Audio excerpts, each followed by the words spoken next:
গ্রীষ্ম যাক বর্ষা যাক কিন্তু শীতকাল কখনোই না যাক, কারণ শীতকালটা আমার অনেক বেশি পছন্দের। শীতকাল আসলেই মজার মজার পিঠা খাওয়া যায়, সেই সাথে শাকসবজি তো থাকছেই। আজকের আয়োজন ছিল ভাপা পিঠার। চলুন দেখি কিভাবে ভাপা পিঠা খুব সহজেই তৈরি করে নেওয়া যায়। তবে সবার আগে সকালের নাস্তাটা করে নিতে হবে। আজকের নাস্তায় ছিল কাশ্মীরি আলুর দম, সাথে ছিল রুটি। তবে অবশ্যই শীতকাল যেহেতু শীতের ছোঁয়া তো থাকবেই, আমি সাথে ঝোলা গুড় রেখেছি। ঝোলা গুড় দিয়ে রুটি খেতে আমার তো অনেক বেশি পছন্দ। আপনার কেমন লাগে অবশ্যই কমেন্ট করে জানাতে পারেন। এই তো শুরু করেছি পিঠা তৈরির আয়োজন। আজকে কিন্তু ভাপা পিঠা তৈরি করব। অনেকেই অনেকভাবে তৈরি করেন, কিন্তু আমি যেভাবে তৈরি করি সেটাই আজকে আপনাদেরকে দেখাবো। একদমই সহজ পদ্ধতি, তবে গ্রাম বাংলার ঐতিহ্য নিয়েই তৈরি করা হয়েছে আজকের এই ভাপা পিঠা।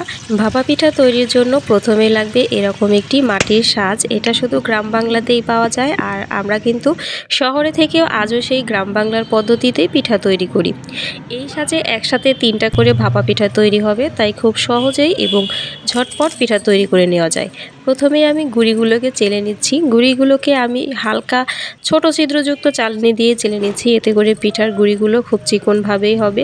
অবশ্যই এই পিঠার গুঁড়ি তৈরি করতে আতপ চালের সাথে ভাতের চাল এবং পোলাওয়ের চাল মিক্স করে দিবেন, তাহলে পিঠাটা অনেকক্ষণ পর্যন্ত নরম থাকবে, একদম সফট কেকের মতো হবে। তো প্রথমে আমি এই ঢাকনাটার ওপর চালের গুঁড়ি দিয়ে দিচ্ছি, এরপর কিছুটা গুড় দিয়ে দিলাম।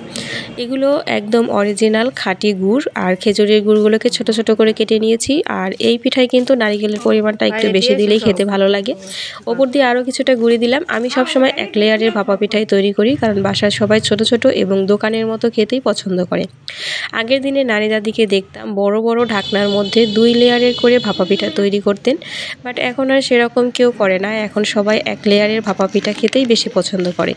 একসাথে যেহেতু 3টা পিঠা হবে, তাই 3টা পিঠার জন্যই রেডি করে নিয়েছি পিঠাগুলো। এবার এগুলোকে ভাপে দিতে হবে। ভাপ দেওয়ার সিস্টেমটা আপনারা যে কোনো উপায়ে দিতে পারেন, কোনো সমস্যা নেই। তবে আমার কাছে যেহেতু মাটির পাত্রটা ছিল, তাই আমি এভাবে ভাপা পিঠা দিচ্ছি। আজকের ভাপা পিঠা তৈরির জন্য আমরা কিন্তু ঘর ছেড়ে বাহিরে বের হয়ে পড়েছি। বাহিরের উঠানে যেহেতু জায়গা আছে, ভাবলাম রোদের মধ্যে বসে বসে পিঠাগুলো তৈরি করি, তাহলে খুব সহজ এবং আরামেই তৈরি করতে পারবো। ঘরের ভেতরেও জায়গা কম থাকে, অল্প জায়গার মধ্যে বেশি ভালো লাগে না পিঠা তৈরি করতে, তাই ভাবলাম যে উঠানে চলে আসি। তো উঠানে একটা পাটি বিছিয়ে, যেহেতু এলপি গ্যাস, তাই খুব অনায়াসে পিঠাগুলো তৈরি করে নিতে পারছি। তো একটা একটা করে 3টা পিঠাই ভাপে দেওয়ার জন্য বসিয়ে দিলাম। ঢাকনাগুলোকে অবশ্যই সরিয়ে দিব, এবং ওপরে একটা কাগজ ছিল সেটাও সরিয়ে নিচ্ছি। কাগজ দেওয়ার ফলে কিন্তু ঢাকনার সাথে চালের গুঁড়িগুলো আর লেগে যাবে না।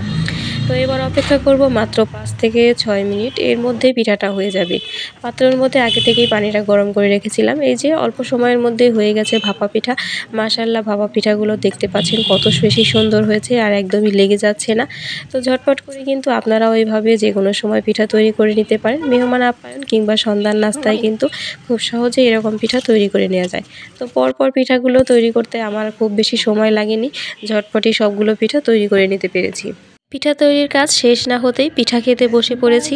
অন্যান্য পিঠার থেকে ভাপা পিঠাটা আমার একটু বেশি পছন্দের, তাই লোভ সামলাতে না পেরে আগেই পিঠা খেতে চলে এসেছি। 2 যা মিলে এনজয় করতে করতে পিঠা খেয়ে নিচ্ছি, সেই সাথে ভিডিও থেকেও বিদায় নিয়ে নিচ্ছি। সবাই ভালো থাকবেন, সুস্থ থাকবেন। আল্লাহ হাফেজ।